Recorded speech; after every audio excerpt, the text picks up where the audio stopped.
Chalukyas of Kalyana from the year 973 to 1189. Extent of Western Chalukya Empire in 1121 CE. The Western Chalukya Empire ruled most of the western Deccan, South India, between the 10th and 12th centuries. Sometimes called Kalyani Chalukya after its regal capital at Kalyani, today's Basava Kalyana in Karnataka, and alternatively the later Chalukya from its theoretical relationship to the next 6th century Chalukya dynasty of Badami. It is commonly called Western Chalukyas to differentiate from the contemporaneous Eastern Chalukyas of Vengi, a separate dynasty. The Western Chalukya Empire convincingly eclipsed the Cholas and reached its peak with territory spreading over most of the Deccan during the rule of Vikramaditya VI in the late 11th century. History of the Western Chalukyas. Knowledge of the Western Chalukyas' history has come through examination of the numerous excavated Kannada language inscriptions left by the kings and from the study of important contemporary literary documents in Western Chalukya literature such as Gadayuddha in Kannada by Ranna and Vikrama Mankadeva Charitam in Sanskrit by Bilhana. The earliest inscription dates 957 during the rule of Tailappa II when the Western Chalukyas existed as a feudatory of the Rashtrakutas and Tailappa II governed from Tardavadi in present-day Bijapur district, Karnataka.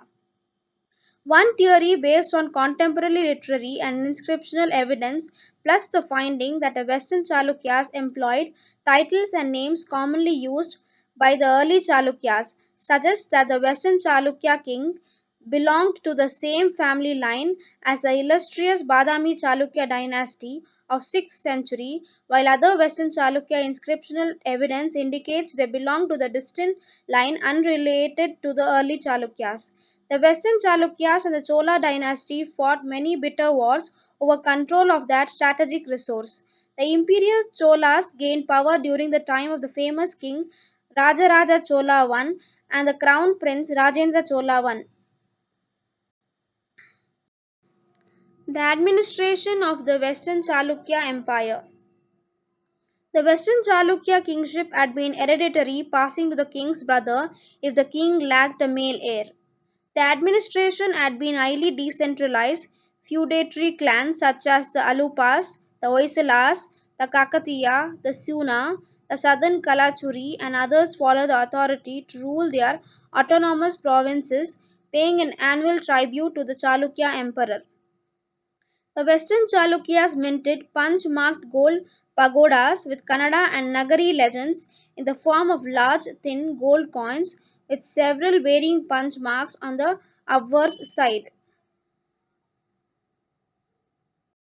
The economic condition of the Western Chalukyan Empire.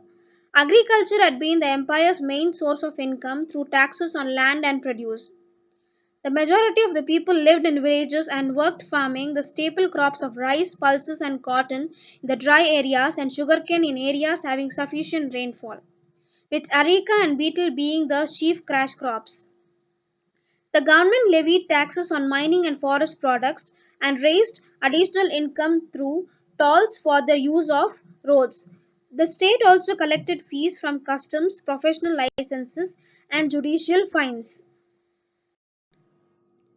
The religion during the Western Chalukyan period. The fall of the Rashtrakuta Empire, the Western Chalukyas in the 10th century, coinciding with the defeat of the Western Ganga dynasty by the Cholas in Gangavadi, constituted a setback to Jainism.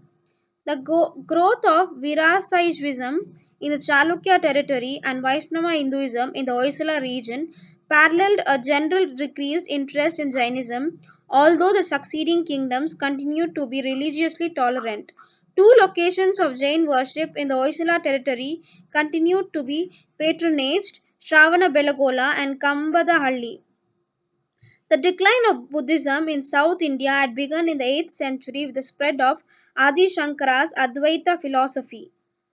No mention of religious conflict exists in the writings and inscription of the time, which suggests a smooth religious transition. Society.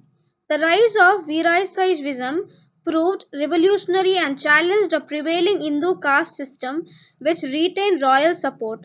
The social role of women largely depended on their economic status and level of education in that relatively liberal period. Women in the royal and affluent urban families found freedom more available.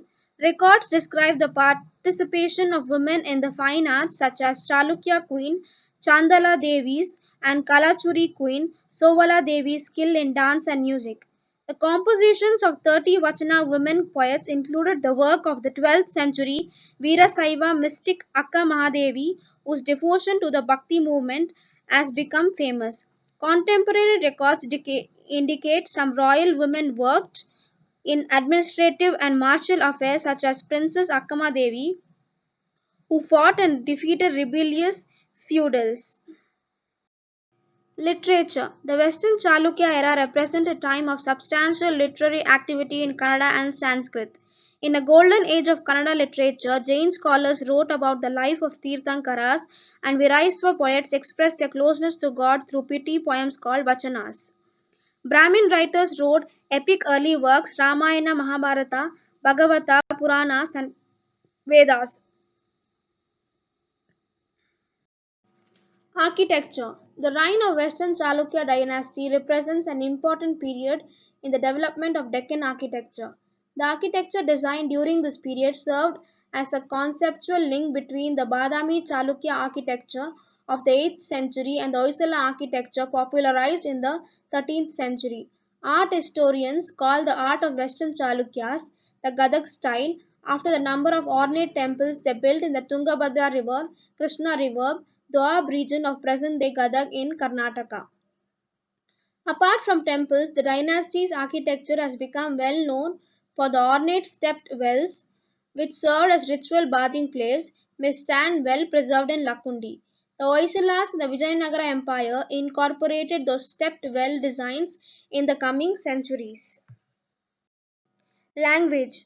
The Western Chalukya predominantly used local language Kannada for inscriptions and administration, a trend that started with the Badami Chalukyas. Some historians claim 90% of their inscriptions have been written in Kannada, the remaining in Sanskrit.